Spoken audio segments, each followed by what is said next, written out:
Good evening, everyone. Welcome to Two Way Tonight. My name is Mark Halperin. I'm very glad to see you here, and I'm looking forward to our conversation with three great guests, the Two Way community, and some extraordinary video from around the world. The Iran story. There's other stories. Minnesota, story involving the Clintons. The president spoke at length, both in his speech in Detroit as well as at the airport. But the Iran story is just massive. And no new video out of Iran today. Not sure what that means, although Starlink is apparently up and running, according to some reports, allowing, in theory, people to get access, some access to get videos and messages out. There are reports that the killing has increased dramatically by the government. Those are unconfirmed. And the president spoke at some length today about Iran. So we'll start there and talk about what we know or what we think we know is going on. Again, we'll also talk about Minnesota, a variety of developments in Minnesota today. The Clintons are defying a subpoena from the House of Representatives. It's an extremely interesting story. It's a great legal story, but it also is a fascinating story about Clinton versus Trump. Those families have been close at times. You'll recall Hillary Clinton attended Donald Trump's second wedding, and the presidents played golf together multiple times. But there's also a lot of tension right now in the relationship, to say the least. So we'll talk about that and a few other things. Scott Adams passed away. The president did a nice post in his honor. We'll look at that. The president also did an interview today with CBS News, some of which has been released, and we'll show you a bit of that, but most of it will unfurl at 6:30 Eastern time while we're on the air here together. So maybe we'll dip into that. A new poll, Minnesota, is interesting. About what people think about ICE and what people think about the shooting and whether it was justified. These are all deep teases. I normally don't do that, but I am in this case. And our guest will be here in a minute to weigh in on all of it. But I have to clarify two things. I like to start the show occasionally with a little levity. First of all, yesterday I teased a trivia question and then I never answered it. How many of the 50 United States have some of their territory north of the southernmost part of Canada? How many of the 50 states have some of their territory north of the southernmost part of Canada? Go ahead and put some answers in the chat. How many of the 50 states would you say have some of their land north of? I see 9, see 13, 12. Anybody else want to guess? 7? Yeah. Anyway, the answer is 26, and you can go look at a map and you'll see it. It's one of my great trivia questions that I use all the time to win bar bets and bar fights. 26. The other thing is the president today was leaving or moved. I don't know if he's on departure, but at some point in his event with auto workers in Detroit, one of the auto workers or someone present, maybe not an auto worker, shouted at the president that he was a pedophile protector. That's what they yelled at the president. You're a pedophile protector. And here's what the president of the United States said and did, courtesy of TMZ. Don't know why they're the ones who got this. Number 14, please. So you see the president here walking along, and the guy yells, pedophile protector. Watch the president does. He points at the guy, walks along, and then, quite clearly, he points up at the ceiling, and he says, "Let's go, Brandon." That's how I interpret that video. I'm not the world's best lip reader, but you'll watch, you judge for yourself. There's clearly like maybe a bird on the ceiling or something. Right here, he points up at the ceiling and says, "Let's go, Brandon." Anyway, kind of an historic day for whoever Brandon is to get name checked by the president like that. All right, quick word from a sponsor, and then we're going to bring in our guests, and then we're going to talk about everything. And I'm grateful to you for being here. If you're here on the Two-Way platform and you want to get in on the conversation, all you got to do is put your lips together. No, all you got to do is raise your hand, your electronic hand, and we'll call on you. If you've never raised your hand before and asked a question, made a comment, tonight's the night. Please feel free to join in. And if you're watching on X or YouTube, just one simple request, no smack in the chat. Peace, love, and understanding should animate all that you do here on the platform. And if you don't like something that's said, don't complain that there are dissenting voices on here. Be glad you understand tens of millions of Americans who happen not to agree with you, what they think and how they express themselves. All right, here we go. A new sponsor here. So excited, but I don't think I've convinced everybody yet that you're leaving cash on the table. Upside is an app. All you do is download it on your phone, buy stuff where you normally would, at restaurants, gas stations, and grocery stores, and you get cash back. There's no gimmick. You don't get points. It doesn't do anything with however else, if you use your credit card, what other kind of cash back you get from your card. It's extra cash back.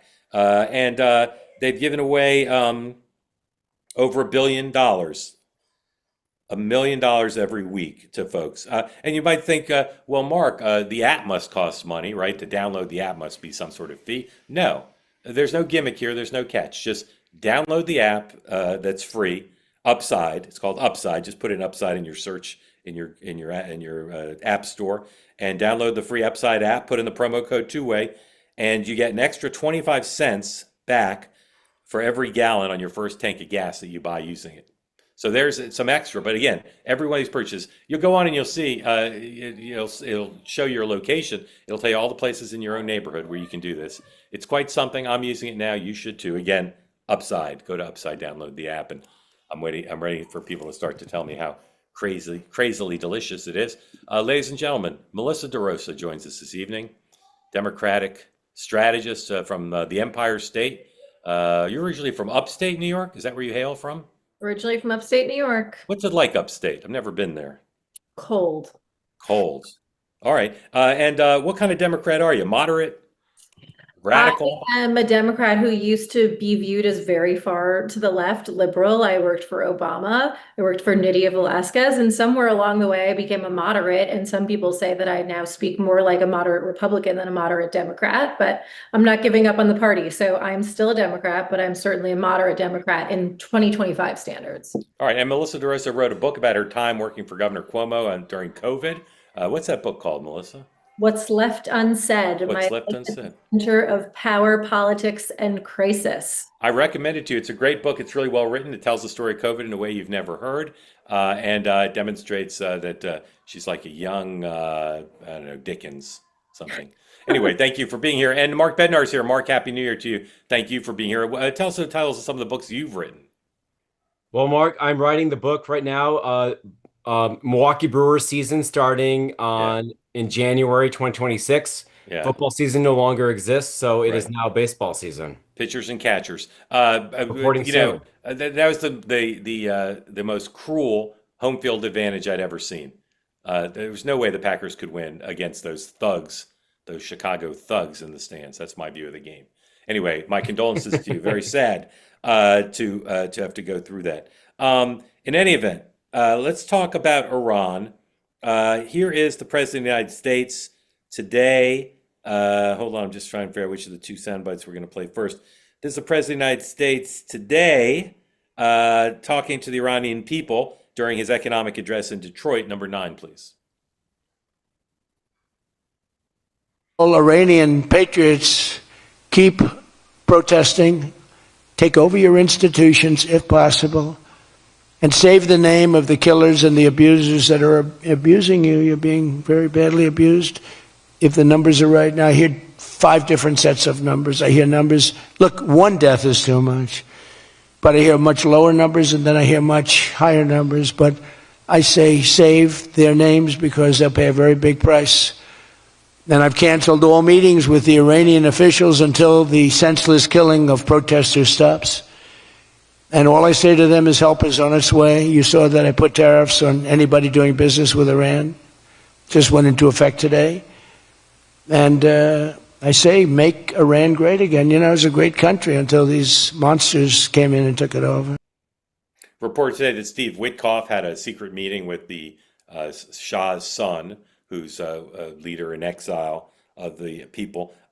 Here is the president also speaking about Iran with CBS News, for the CBS Evening News, with Tony DeCopel. Is that how I pronounce it? Did I get it right? Tony DeCopel. I know you did a big thing about how to say his name. Yes. Thank you. Here's the president. This is 10, please.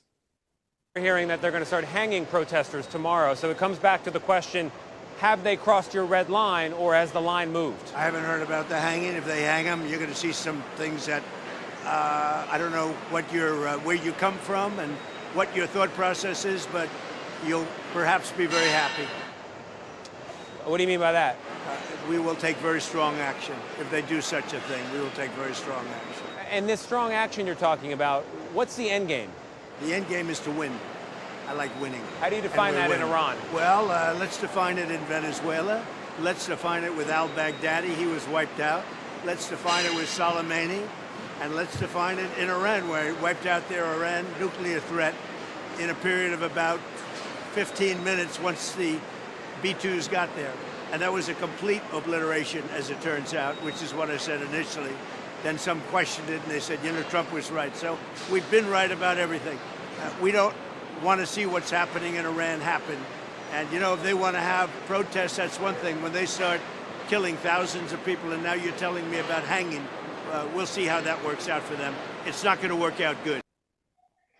So the president slapped sanctions on countries that trade with Iran. He's talking very tough about the Iranian leadership and what they might do. He's saying inspirational things or hopeful things to the people of Iran, and he's talking secretly to the Iranian leadership. Melissa, is that what a Democratic president would be doing? Is this all like boilerplate, the right things to do, or is there something that Democrats might find objectionable to how the president's handling this? Well, I think that with Trump derangement syndrome, you're going to find Democrats finding something wrong with everything that Trump says and does. But today, when I was listening to his sort of meandering hour-long, what was supposed to be an economic, forward-looking speech, which was a lot of things, but I don't think was that. That one moment that you just highlighted, I thought was very human. I was nodding along with. And we're in the middle of a humanitarian crisis, and I think history is going to judge us for which side that we're on. I think that the thing that he needs to do, which he didn't do in Venezuela, which could keep him on the right side of this, is to coordinate closely with our allies. Because I think there are people from around the world, other countries who we count ourselves as allies, who are on the same page here. So I think that we should shake off the go it alone attitude and lock arms. And if we're going to impose tariffs and others are going to impose tariffs and we're going to have a strategy, we should be working together as a group instead of doing it on our own. Mark, how do you agree or disagree with what Melissa said and what the president said? Well, first of all, total kudos to the White House comms team. Doing that interview with all the clangs and the mechanical just goings on of the background in Detroit that's an awesome visual. So great job by them. But also, the fact that, Melissa's totally right. The fact that is a very human moment, that you can tell when the president really cares, when women and children are being murdered in the streets. We see this wherever this happens around the world. He's personally invested in it. And so for him to really offer, his concern right now, that was a really good deal. And the fact that when the president can offer his human moments in a public setting, that's good for the country. That's good for him. That's good for the party. Do either of you have a sense of where this is headed? No. I mean, look, I wasn't expecting last week to wake up and find out that we had arrested the head of Venezuela and his wife. So I think that nobody knows where this is going just yet. But it does seem like there's going to be some regime change. The question is, does this get violent? Do we have boots on the ground? How does this all happen? But it feels like it's heading in a direction where it's coming to a head.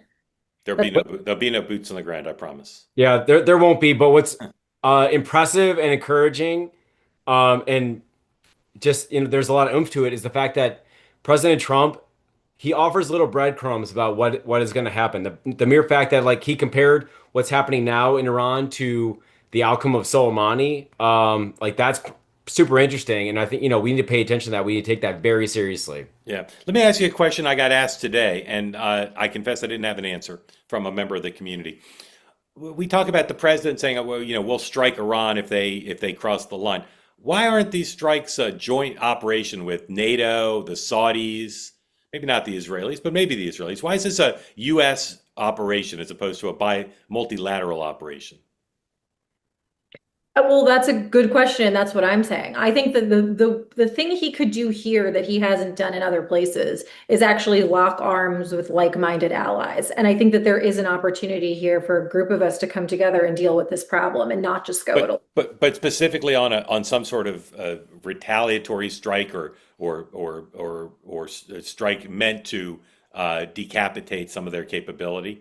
Is there any reason why that military operation couldn't be multilateral? There's a difference between a diplomatic sort of multilateral show of force in that, to show a coalition, there's value to that.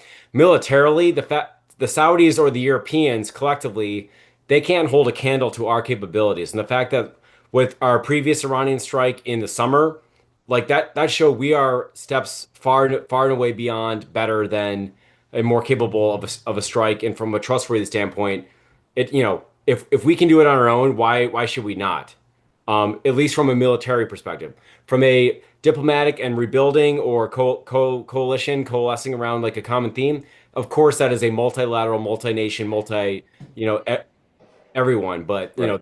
military, that's different. Right. All right. When we get to questions, we'll welcome any questions you have about Iran. Let's talk about Minnesota. Number one, please. More protests on the ground in the state today, and got pretty feisty. Here's the headline from the New York Times: like a military occupation. Quote: clashes rise with federal agents in Minneapolis. Arrests and aggressive tactics by ICE and the Border Patrol, many seen on viral videos, have intensified the frustration and fear among residents. Here's a story that's getting a lot of attention amongst elites. Number two, top prosecutors in Minneapolis resign over investigating Good's wife. This is mass resignation from the Minnesota U.S. Attorney's Office, including the officials there who investigate things like shootings involving law enforcement. There were also some resignations at the Justice Department in Washington.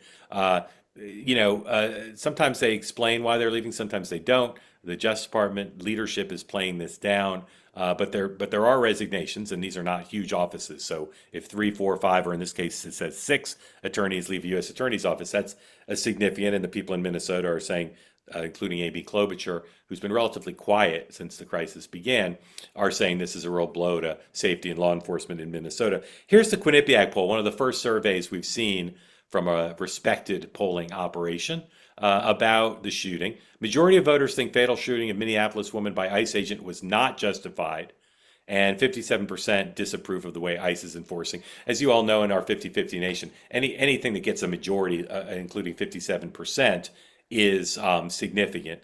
That is an indication that the president's policies are not broadly popular, to say the least. Here's some still photos of the heavily armed federal agents at demonstrations today, number 4. And again, these will be familiar to much of what we've seen since this happened. Here is the president trying to bring us all together by talking about the woman who represents Minneapolis, Ilhan Omar, Congresswoman, number 7, please. About our Constitution. I have a constitutional right to rip off the country. I guess she's a total scam artist. Anybody knows it. How do you let her get away with it? AOC plus 3. She was one of the 3. They're all scammers. They're so bad for our country. They're so bad for our country. Our ICE operation in Minnesota. Not the typical thing you hear at the Detroit Economic Club, but nonetheless. Mark, where do you think the next beat or two is in the Minnesota story? One thing, so this sounds cynical, this sounds like it's downplaying it, but from a Republican point of view, House Republicans, Senate Republicans need to get back into the fraud game, the fraud investigation. The fact Democrats were completely on their heels. It was not a 50-50 hot red, hot blue divided country on this. Democrats were on their heels on this whole issue. Republicans had a lot of momentum. It could even had legs to a midterm sort of issue.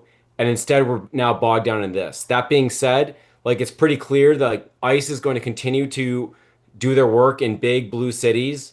And as we've seen media reports about all the different training mechanisms that people are taught in order to disrupt law enforcement officiating going on in certain communities. So I don't see this ending anytime soon. And if anything, it's going to escalate and expand into other cities.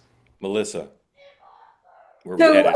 and not to be crass, because I want to separate the politics from the human impact and the governmental side of this. But similarly, I agree with what Mark is saying. I mean, Tim Walz, who but a year ago was the darling of the Democratic Party nationally, was so rocked back on his back foot that he had to announce he's not running for office again, and was Exactly. calls for impeachment or for resignation. And then it was like, overnight this happens. And when you see the mass resignations, it's sort of, for me as a New Yorker, it's reminding me of what happened when they dealt with the Eric Adams situation. And then you had Danielle Sassoon and a whole slew of others in the U.S. Attorney's Office in the Southern District resign. And this is just messy and bad. And I don't know why Trump today would have even brought it up. This is not a winning issue for Republicans. At a very human level, it seems that someone was killed unnecessarily. There needs to be a real investigation. There should be transparency and facts and accountability that all comes to the forefront. But this is not a winning issue for him. So if I were advising the Republican Party in Minnesota in the White House, stop talking about it, say that you're going to do a real investigation, take it seriously, and go about your business and talk about the economy and what you're doing in Iran and how you're going to continue to make the economy the greatest thing ever in the world and save the midterms for Congress. But the way they're handling it right now is not good. Not a ton of specifics in the president's speech today to the Detroit Economic Club about affordability, even though that's what a normal president would do in such an occasion. He did have a lot to say about Jay Powell, though, and whether Powell will stay on. Here he is, number 12, please. He's billions of dollars over budget, so he either is incompetent or he's crooked. I don't know what he is, but he doesn't do a very good job. All right, sorry, that was not at the Economic Club. That was on departure. Here he is at the factory tour talking to the press. He talked 3 or 4 times today. Here is the factory tour talking about Powell, number 11, please. Bad Fed chairman. He's bad in a lot of different ways, but he's bad because his interest rates were too high. And today we had a great inflation report. And today we had a really great growth report. So we have great growth and low inflation. And we're doing very well. Do you think there's going to be a rate cut, though? I don't know. With this guy, you don't know. He's got some problems. But what he also did, he's renovating a small building. It's the most expensive construction job in history. And it's only a renovation. Not a great day on Capitol Hill for Republicans who don't want to talk about Jay Powell, but there were other topics that came up, so there wasn't a singular focus. But here's Senator Kramer, Kevin Kramer, who's usually a big supporter of the president, but on this one he'd been a little soft. But here he is proposing something that I don't think the Fed folks and the chairman at the Fed will like too much. Here's Senator Kramer on with Kudlow. Maybe pulling back, but maybe the point should be, if you're the attorney for Jay Powell and you want to avoid an indictment, how about you go to Jean Pirro and say, I'll make a deal. I'll step down today if you'll drop the investigation today. To me, that would be a win-win for everybody. Well, I'd love that. I mean, we've all talked about getting him out of there. Melissa, I would love to have banana pudding for dinner for the rest of the month and lose 20 pounds. I don't, do these Republicans really think Jay Powell's ready to leave after his performance in his video? No, and honestly, it feels like this playbook is so tired at this point. It's like, let's find some lackey in the Justice Department to bring some investigation and leak it to the press and try to increase leverage in a way that will scare somebody into doing something that you want them to do. And everyone sees through it. Everyone knows it doesn't work anymore. And if anything, Jay Powell is going to no longer be chairman soon, but he still has a seat. And if I'm him, you're getting more dug into saying, you know what, I think I'm going to stick around and see how I can be helpful. Yeah. They're the exact opposite desired outcome is what they want. Yeah, Mark, you've worked on Capitol Hill, so you understand that it's a chaotic place. But if you were briefing all the comms directors for House and Senate members, Republicans, what would you tell them to do? Should they be saying stuff like that? Well, this is an issue. Like this comes back to White House Congress coordination. So President Trump, he's the most popular member of the Republican Party. He's the most popular, essentially, politician in the country. He's the leader of our party. Members of Congress and senators, they will follow his lead, right? But what this goes back to a similar argument with tariffs back in the spring of 2025, is that they need to be shown where true north is. So if there's a reason that Jay Powell needs to be investigated, lay that out. From the White House perspective, lay that out to Congress, and they will they'll eat it up. They'll listen to you, they'll hear you out, and they'll be good surrogates. But if this is done kind of under a shroud of darkness and only Jay Powell issuing a video is kind of all we know about this, if you're a member of Congress, there's nothing really, there's no true north for you to go to right now. So probably saying nothing is the best place to go until you get official direction from either DOJ or the White House on this. Okay, But go I can ahead. also just say, Mark, like this is how lemmings go off cliffs. Like at a certain point, people need to exercise some independent thought because the president is playing on a different field than Congress.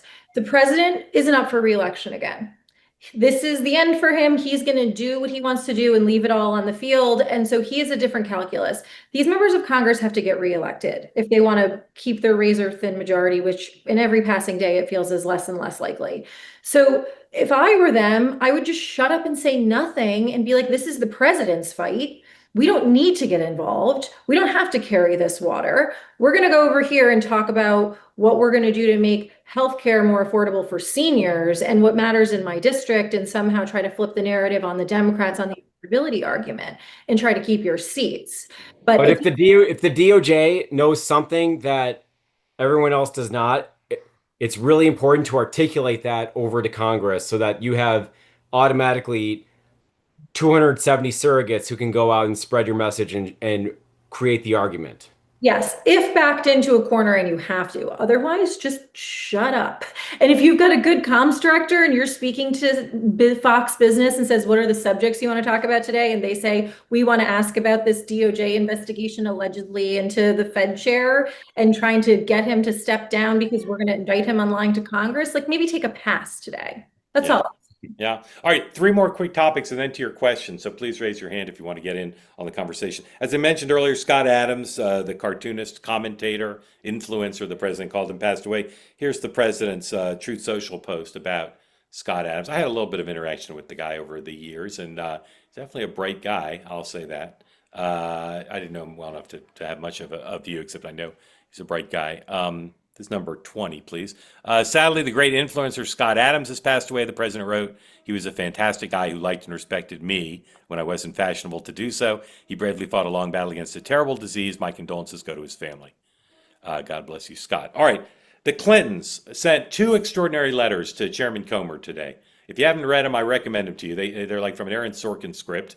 One is from the Clintons themselves, or at least on their letterhead, and then one from their attorneys, basically saying this is a phony attempt to get us to speak to Congress, and they won't do it on the matter of Jeffrey Epstein. They say they don't have any information, that they're being singled out and treated unfairly, that it's not consistent with Congress's need to only subpoena people who can further some legislative responsibility. And they also mentioned everything Donald Trump's done, not everything, but things Donald Trump's done that they don't like. And now either the Comer will go to the Justice Department and they'll try to get President Clinton held up on contempt of Congress, where he could serve a year in jail, or perhaps the Clintons will go to court rather than write a letter and try to quash the subpoena. And it's possible that a court would agree with them that this is not a legit subpoena. Mark, do you have a sense of where this will head? Well, Jamie Comer is going to pursue this as far as he can. This is very clearly going to go to a contempt of Congress vote. Yeah. Defying a subpoena, we kind of gets bogged down in the rules of the House, the rules of Congress. But within DC, being held in contempt of Congress is not a badge of honor. That is not a good thing. I don't see how the Clintons would want that, to have that on their record. So I could see that Jamie Comer and the Speaker and all of House Republicans, they're going to pursue this. They're going to try to get them to compel them to testify.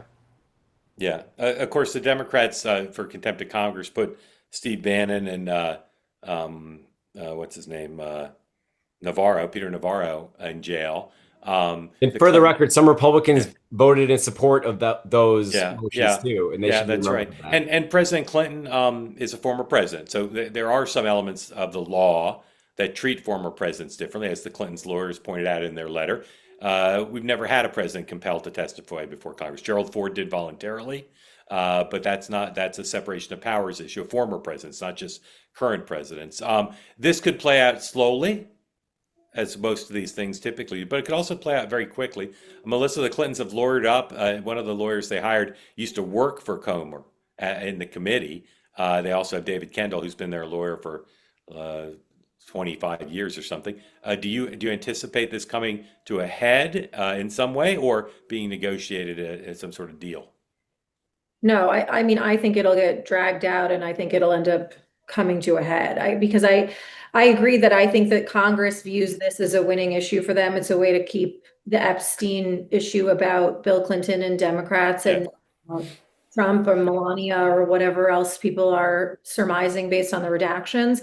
And so I think that they think it's a good issue for them. And because of exactly what you just said, that previously Democrats held Steve Bannon and others in contempt of Congress for defying a subpoena. They feel like they've got to stand on. And I think it's going to end up getting tested in court. Yeah, two things, and this may be uncomfortable for some, but two things about the Clintons' letter. First of all, they alluded to photos that they predicted that the committee would release that would be embarrassing to President Clinton, above and beyond the ones that have already been released. And then second, they kind of said, it's not explicit, but the meaning seems pretty clear. They basically said, you're trying to bring out things about Bill Clinton's personal life that have nothing to do with the oversight function of how were the criminal investigations into Epstein and Maxwell conducted, which the Clintons say, and there's no evidence to the contrary. They don't know anything about that. There was no investigation. Hillary Clinton was never a law enforcement officer or Secretary of State. She would have had no oversight over that. And Bill Clinton was no longer president by the time the investigations began. So here's my question. If Bill Clinton somehow was forced to testify, because the choice was testify or go to prison, and the question was this, how would you prepare him to answer this question? Please, Mr. President, look at Exhibit 42, a picture of you with a woman in a swimming pool. When was that hot tub? When was that taken? What were the circumstances? What would you have him say? I mean, what is the relevance to your line of questioning? I mean, that's what it really gets to, right? Like Jeff Berman, there's no more serious attorney in this country than Jeff Berman. And my ex-mother-in-law, Audrey Strauss, who took over the Southern District when they were doing the investigation into Ghislaine Maxwell and Jeffrey Epstein. And if there was something there with Bill Clinton or with Donald Trump, I promise you, they would have pursued it. And so this is but again, I think that what the Clintons are saying is, we didn't do anything illegal. We don't know anything about the criminality. It's just an exercise in embarrassing them. Right. But my point is, if he has to go in, if the choice is jail or testifying. Say that. No, but can't he just say to any of these personal things, that's got nothing to do with your investigation? I think that is a really comfortable hot tub. Yeah. Well, is that his place he's going to play, I guess. Yeah, I just think that jail or that, and he was my client, I would recommend go and sit and say that. Yeah, going and sitting in jail, but I think that they'll fight it until it comes to the point where that ends up being the option. Right. Okay. Lastly, on the new episode of Next Up, available now on YouTube and as a podcast, I unveil my new 8 for 28 eight most likely Democrats to win the presidential nomination in 28. And a lot of changes from the December edition. I did a lot of reporting with Democrats to ask them, what do you think of this list? Who should move up? Who should move down? I don't know if do we have the old list, just so people can see the baseline? I don't know if we have that or not. Yeah, so this is the old list. Gavin Newsom, Josh Shapiro, Pete Buttigieg, Kamala Harris, Andy Beshear, Wes Moore, J.B. Pritzker, Alexandria Ocasio-Cortez. That was my December reporting of who my sources said were the most likely. Again, this has nothing to do with winning a general election. This has something to do with who might run. So you say, well, why are some people so low or not on the list, like Mark Kelly not on the list? Because I don't think he's going to run. I don't have Michelle Obama on the list because I don't think she's going to run. So I factor that in. So here are the changes. This is my latest reporting unveiled today. And here you go. Top two is the same, Gavin Newsom and Josh Shapiro. Moved Kamala Harris from 4 to 3. J.B. Pritzker moved up from 7 to 4. Pete Buttigieg down from 3 to 5. Alexandria Ocasio-Cortez up from 8 to 6. And then I dropped Governor Beshear and Governor Moore, and I've added Ro Khanna and Rahm Emanuel. On the episode, after I lay out my thinking on this, talked to two of the smartest Democrats I know, besides Melissa, of course, Karen Skelton and Patty Solis Doyle, and you can listen to the episode and hear their point of view. But now I want to hear yours before we go to questions. Melissa, who would you move up? Who would you move down? Or did I just get it exactly right? So I'm sorry, is this who will get the nomination or who? Most likely to win the nomination as of now? I would move AOC, unfortunately, I would move AOC up a slot or two. Yeah. But I would move Kamala Harris down to Uh-huh. bottom. I think Yeah. she has a chance. Yeah. But otherwise, I think it looks generally right. Okay. I'll just say the reason I don't have AOC higher than 6 is because I still don't think she's going to run. The minute she says she's going to run, I will move her up. Mark, thoughts on my list? Uh, looks strong to quite strong. I would say Pritzker probably a little too high. I don't know Yeah. what lane he fills. Here's the lane he fills. He's a billionaire. That's the lane he The fills. billionaire And lane. that's the Yep. reason I have him high, because I think a lot of people on that list of 8 are going to have trouble raising money, real money, and he's not going to have to raise real money. That's correct. That's true. AOC, I would also agree that that's higher. I would also venture we can't forget Maryland man because he has very high name ID. Democrats love him. You talking about Westmore? No, the illegal immigrant that Chris Van Hollen got a drink with. Yeah. We can't forget him within the Democratic coalition here. I get They your love him joke, a but he's lot. he's not a citizen, so I doubt he'll be the nominee. Okay. Well, that aside, that this list looks pretty strong. Okay. All right. Again, full conversation. Go watch or listen to Next Up. Let's take a quick question before Melissa has to go, and then we're going to switch up to a different topic in a moment. But here's Wendy. Wendy lives in Minnesota. Wendy, welcome in. Unmute and tell people what's on your mind for Melissa and for Mark. Yeah, I just want to tell you something that's going on here in the Minneapolis Metro, and then I have a question for all three of you. As you know, this is a sanctuary state, so the ICE is not able to pick up illegals from the jail safely and have to go out into the community. Just this week, as reported by Alpha News, a legitimate news source here, there are flyers being put in the mailboxes of homeowners in Minneapolis telling them to go out and protest, and also giving them the locations and the times and the dates of where they can go to learn how to defend themselves against ICE agents, how to protest, how to video, where to post it, et cetera, et cetera. And those flyers are actually coming from an organization within the state administration. So my question to you folks is, if do you believe that if the current party that has control in Minneapolis and in the state of Minnesota would cooperate with ICE, allow the police, the local police, to control the mobs around ICE, if maybe we would see less violence and less tragedies like we had last week here? Great question, Mark. 100%. To have an extra buffer of kind of a local authority between ICE conducting what they're doing and a population that feels compelled to disrupt ICE doing their job, that of course that absolutely would be a very, very big step in keeping the peace and keeping law and order. Absolutely. Melissa. Yeah, I agree. I mean, I think it gets a little bit dicey. Here in New York City, you could play that as the NYPD is assisting ICE, and then you'd have a political problem. But I think practically speaking, what you just laid out is exactly right. And I think it would go a long way in keeping things calm. Yeah. I have one other question, if I could. Real quick, please. Yep. Melissa had said that she doesn't think this plays well for the Republicans. I've got a lot of moderate friends that really hate Trump, but they're very upset about what's going on. And they believe that the current administration is really wrong in enticing this rioting and so on and so forth. So I think it might play differently in Minnesota. People are asking for common sense. Yeah, would love a big Minnesota poll. Melissa, could it be playing different there? Yeah. Well, I think what was interesting to me about the Quinnipiac poll that you mentioned earlier, Mark, was the Democratic numbers were obviously like 85-10 against what ICE is doing, and the Republican numbers were the inverse. But the independent numbers were breaking, like I think it was something like 65 to 68% against ICE, which was the first time that that's happened. So, I mean, I think it could be playing differently on the ground. I'm not there, but I think nationally people are not happy with this. Right. All right. Melissa needs to go. We're grateful to you for the time you spent with us and hope to have you back soon. Thank you very much. Thank you. All right. Quick word from another sponsor. Friends of Cozy Earth would like you to enjoy a 20% discount courtesy basically of me. Go to cozyearth.com, promo code two-way, 20% off the bubble cuddle blanket, the sheets, the towels, and the glorious pants that you can wear anywhere. Comfortable, stylish, and I couldn't recommend them more. Right now, go to cozyearth.com, start the new year off right, and give your home the luxury it deserves. Make it the home the best part of life. Head to cozyearth.com, use the promo code two-way, get 20% off. The post-purchase survey will give you an opportunity to say Mark Halperin sent you.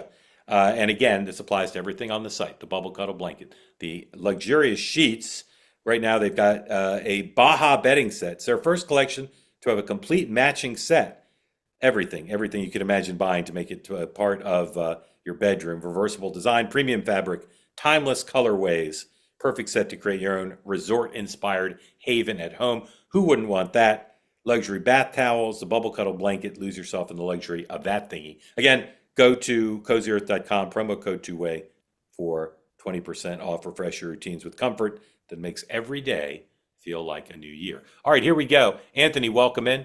Tell folks who don't know what's on your mind, and question for Mark after you unmute. Hi, my lava lamp's the same color as your sweater, by the way, so maybe Absolutely. that's a two-way thing.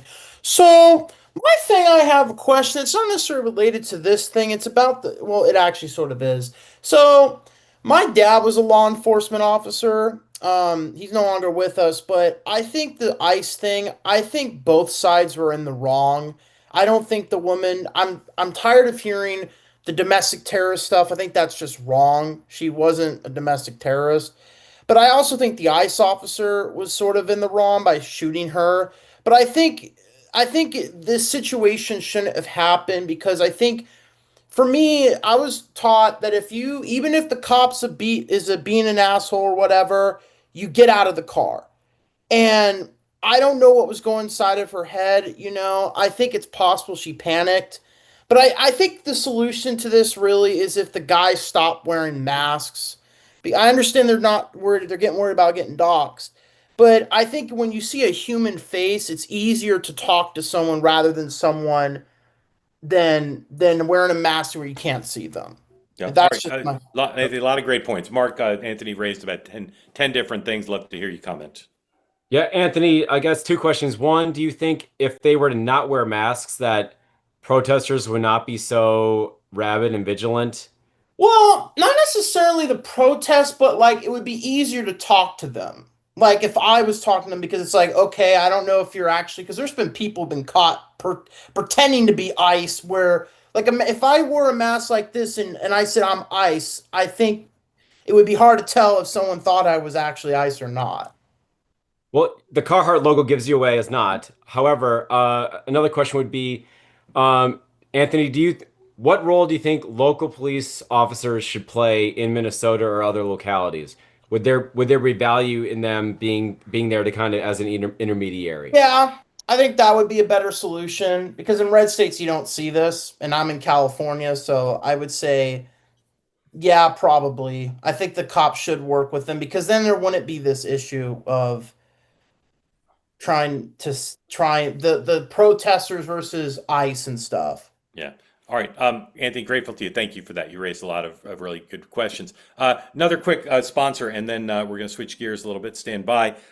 Lean.com is take lean.com, opportunity to start the year losing some weight, leading a healthier life. Go to takelean.com, promo code two-way, 20% off. Fad diets are out. Healthy weight loss is in. You don't want to weight cycle, which is losing and gaining a lot of weight back and forth. It's unhealthy for you in all sorts of ways. You lose 10 pounds, you gain 10 back. People need help losing weight in many cases. Non-prescription, lean, created by doctors. It's an oral supplement. It's not an injectable. Helps you maintain healthy blood sugar, control appetite and cravings, and helps you burn fat by converting it to energy. If you want to lose weight in a meaningful way this year, here's an opportunity to do something that's worked for so many. Again, part of a healthy lifestyle, diet and exercise. Go to takelean.com. Use the promo code two-way for 20% off your entire purchase. Again, takelean.com, promo code two-way, 20% off, an opportunity to lose weight in a healthy way. Everybody, or not everybody, but many of you know that David Sachs is the White House czar for two things. He's a czar for AI, which gets talked about a lot. But he's also the czar for cryptocurrency, for a movement in this country and around the world that is an area where the United States can be have a huge competitive advantage and can be part of a modern economy. And there's a piece of legislation on Capitol Hill related to crypto that is in the midst of the legislative process. And it's super important. It's super important that everybody understand what's in it, why it's important legislation, and what the choices are that the country's making. So with that, we're going to bring in one of our favorites. Paul Grewal is the Chief Legal Officer at Coinbase. And Coinbase is our partner in understanding all these issues. And he's been here before, and we're grateful to have him back. Paul, Happy New Year, and thank you for being here. Hey, thanks, Mark. It's great to be back on with you. Yeah. Before we get to the legislation, and you can explain to people like what's in it and why it's important. What's the state of things now? President Trump's been in office for a year. David Sachs has worked on these issues along with AI. What's the state of the size of the industry, the trajectory of the private sector, leaving the government laws aside? What's the trajectory of the industry now? Well, Mark, the state of the industry is strong and growing stronger.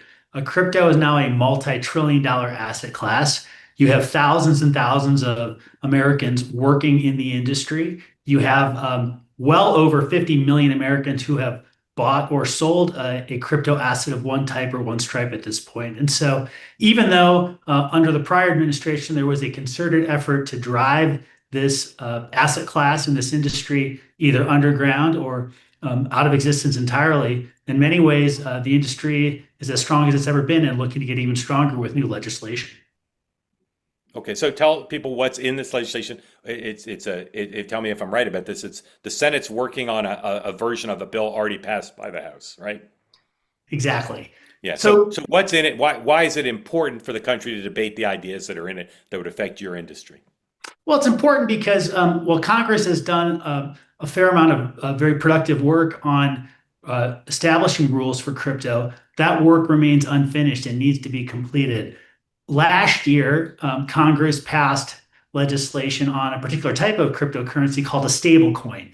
These are coins that do not fluctuate in value and are nearly as volatile as more well understood and well-known cryptocurrency tokens like Bitcoin. They're fixed to an asset, typically $1 that's sitting in a bank account. Those rules have unleashed incredible innovation, even in the last 6 months, in ways that we think are going to transform how people move value over the internet. But those rules that were passed by Congress only apply to that particular type of stable coin or cryptocurrency that's backed by dollars in a bank account. What we need and what we are working on now is a comprehensive set of rules that apply to all cryptocurrencies, that set standards for what disclosures need to be made to investors when they buy a particular cryptocurrency token or another. Who has the primary role for regulating this industry? Is it the Securities Exchange Commission? Is it the Commodity Futures Trading Commission or somebody else? And what other standards can apply that make sure that not only are American investors protected when they choose to invest in this particular asset class, but that there remains room for innovation? Because even as the United States is struggling to catch up with rules for crypto, the rest of the world, especially China, has raced ahead. Yeah. So when you say China's raced ahead, for a normal person, what does that mean? What advantage do they have now and why? Well, what the Chinese have done, I think, very strategically, is to look at types of cryptocurrencies as a way of undermining the dollar's role as the primary currency in international trade. And they've done this for the most part by promoting an alternative to the dollar in the form of a digital yuan, or a cryptocurrency that is backed by the Chinese fiat currency, but that can be used as a substitute for dollars in international trade. And as one example, Mark, of the way in which the Chinese have raced ahead of the US, they have explicitly permitted holders of digital yuan to earn interest or rewards on those tokens, much in the way that you and I and everyone on this call can earn interest in a bank account. Unfortunately, here in the United States, there's a concerted effort by the banking industry to prevent those same types of rewards from being issued by distributors of digital dollars or stable coins backed by US dollars. So it's critically important for our competitiveness that we get sensible rules in place, to say nothing of the innovation opportunity that we would benefit as well. How big is it now compared to, say, when Donald Trump took office? How much more is it being used by Americans? Tremendous growth. As I mentioned earlier, we now have well over 50 million Americans who are engaging with this crypto economy, and many hundreds of millions of people all over the world. And it's important, Mark, to understand that it's not just that people are increasingly investing in these tokens. They're doing more than just buying tokens and hoping that the value of those token assets appreciate over time.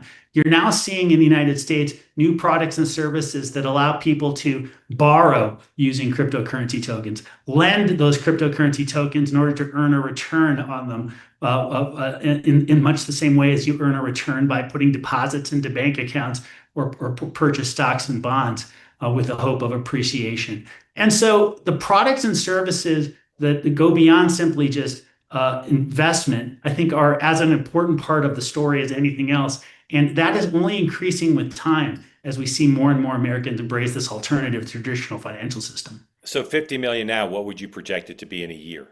Hard to say, but it's growing rapidly. I think in a year we could see 80 or 100 million Americans involved in digital assets or cryptocurrencies if this legislation passes and the right rules get enacted as a result. And does it skew towards a certain demographic? Is it more men than women? Is it more whites than non-whites? Well, it's historically been skewed towards the young. Not surprisingly, younger people have embraced this innovation much in the same way as they were the first to embrace social media, to embrace the iPhone, and other innovations that we're now all using on a regular basis. And while it historically has skewed more towards men over women, we're seeing women increasingly participate in this technology on an equal basis. And I think that's incredibly important for the long-term development of the technology. Yeah. All right. So one reason we're excited to partner with Paul and his colleagues is this is a really complicated topic, particularly if you're not someone who's invested. I read about it all the time, and I do my best to understand it. But every time Paul's on, I learn more. And this is an opportunity. If you want to raise your hand, if you're an expert or an investor and you want to ask a specialized question, Paul's here for that. If you're someone who doesn't understand it at all and you want to start with 101, you can do that too. And it's a great opportunity to get a very informed and nice person to answer your question. So if you'd like to be in on the conversation, please raise your hand. Ryan, is your question about this topic? Yes, it is. All right, here comes Ryan. Ryan's going to unmute, tell folks where he is, and then question for Paul about the sector. Hello, Paul. Go Niners. Hi, Ryan, and go Niners indeed. Yeah, I'll tell you, Bay Area sports fans are the biggest snobs I've ever met. You just think you're the only teams around. In any event, Ryan, floor is yours. So, Paul, I would like to get your take on. I mean, what I understand the position that we're falling behind in some sense to China with respect to digital currency, but they're also tying that to social scoring. I'm a bit skeptical as a U.S. citizen with that aspect of what China is doing with their digital economy.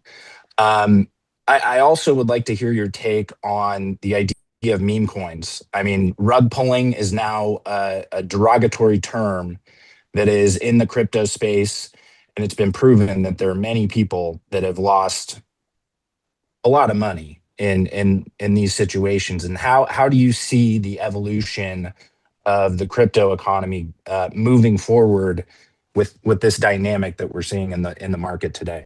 Great question, Ryan. Paul. Great question, Ryan. And you raised two very important points with that question. Look, on the risk or threat of the digital yuan, I want to be very clear. I'm not suggesting that we copy China or try to out-China when it comes to a central bank digital currency that allows the government to surveil all of your purchases and in some cases selectively turn on or turn off your access to your own resources. I think that would be a disaster for the United States. And it's one of the reasons why I think passing this legislation is so important, because what this legislation would do, among other things, is promote private tokens that allow people to opt in or choose to participate in this technology of their own accord. And the alternatives that are promoted by this U.S. legislation are decentralized. They're not dependent upon one central authority or one source of power in order to decide who gets to participate and who doesn't.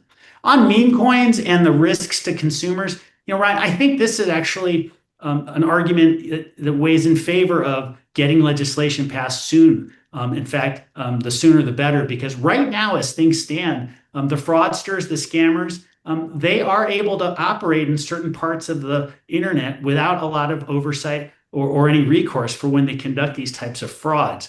What the legislation would do, for example, would be to enshrine formally a role for the federal government, most often at the CFTC, the Commodity Futures Trading Commission, to monitor this market and to go after frauds and scams when they see them. We think that's the right way to go about this. And frankly, we need to do this immediately.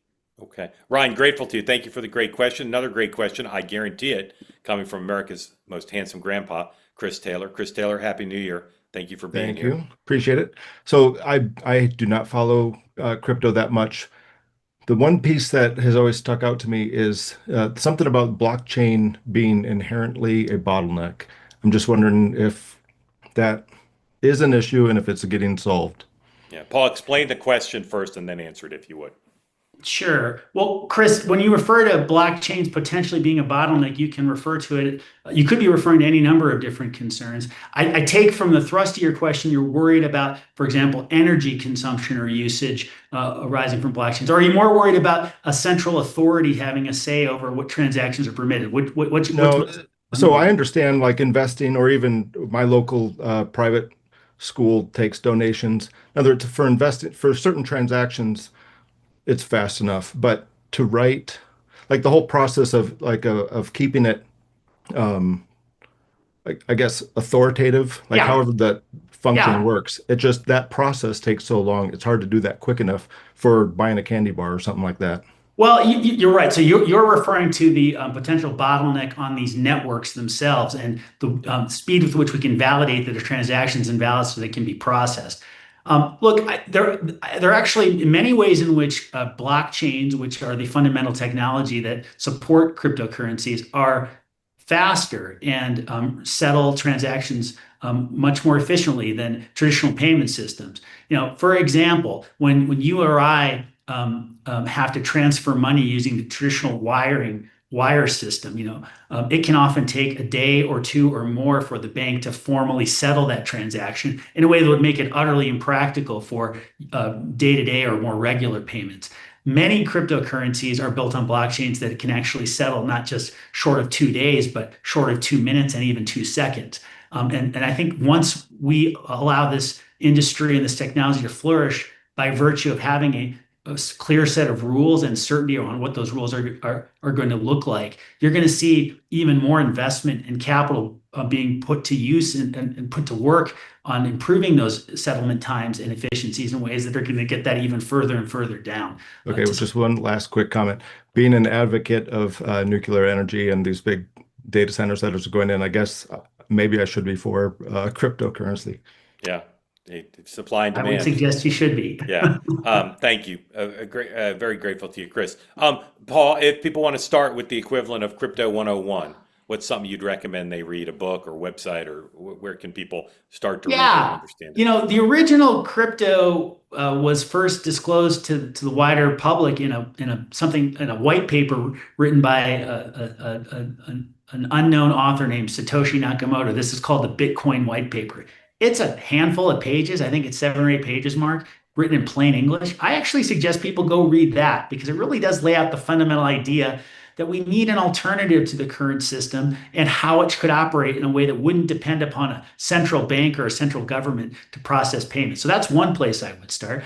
And then if I can immodestly suggest that my Twitter feed and others active in the crypto space is another great place for people to just learn the language and vocabulary and how these things work. That's another great source for people to get more familiar with this before they choose to invest. Yeah. Okay. So let's take that big step back, which maybe is where I should start every time you're on, because we have people on here for whom this is new. What's the fundamental in the white paper? What's the fundamental argument for why we need this additional or parallel system? Yeah, the fundamental argument is that much of our financial system is based upon various central authorities deciding that you or I are the people we claim to be, and that we are entitled to process payments or otherwise transfer value on the internet according to some criteria that that central authority dictates. What the Satoshi white paper, the Bitcoin white paper, laid out was a new way of thinking about how to determine whether individuals and transactions were valid, which was decentralized and which relied upon a consensus among lots of computers working all across the internet that were under no one authority's control. That's the basic idea upon which all this technology is built. And it really does, I think, align with a lot of very traditional American values about avoiding centralization of power or authority and putting that power back in the hands of regular people. If you think you can take a pass, no matter what your age, on understanding crypto or AI, you're making a mistake. These are part of our present. They're going to be a bigger part of our future, your kids, your grandkids' future. So I urge you to continue to read in. Paul Graywall is the Chief Legal Officer at Coinbase, our partners in educating everybody. I couldn't be happier to have you here, and look forward to talking to you more, Paul, in the coming days. And again, Happy New Year to you. Thank you, Mark. Happy New Year to you and everyone else on this call. Okay. Thanks, everybody. Tomorrow, 9 a.m. Eastern Time, we're going to have a lot to talk about in the morning meeting. The president's interview with CBS still unfurling, but he said a lot of stuff that is pretty newsworthy. And, of course, the latest from Iran and everywhere else. So 9 a.m. Eastern Time tomorrow. Our guest co-hosts tomorrow, two fan favorites, Larry O'Connor and Kevin Walling, will join me at 9 a.m. Eastern Time for the morning meeting. And I'll say again, if you haven't had a chance to check out the new episode of Next Up, my interview with Senate candidate from Michigan, Mike Rogers, and then our big discussion with our panel about my new 8 for 28, most likely Democrats to be the presidential nominee in just 2 short years. Thank you for watching. Thanks to Paul and to Melissa and Mark, and I will see you all at 9 a.m. Eastern Time tomorrow. Have a good evening.